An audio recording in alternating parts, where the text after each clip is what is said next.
Welcome. In this video, I'll show you how to download Binance on PC, especially for Windows 10. Okay, but you could also do this one for Windows 11. Okay, so first up, go ahead and open up your favorite browser.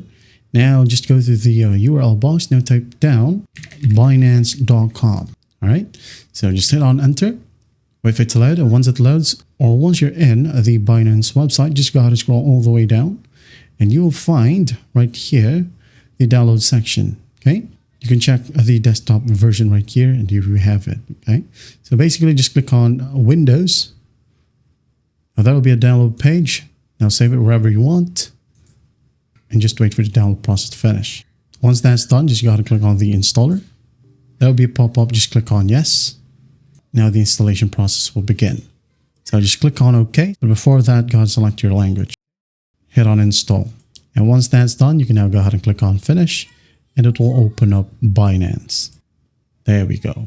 I hope this video helps, and I'll see you in the next one.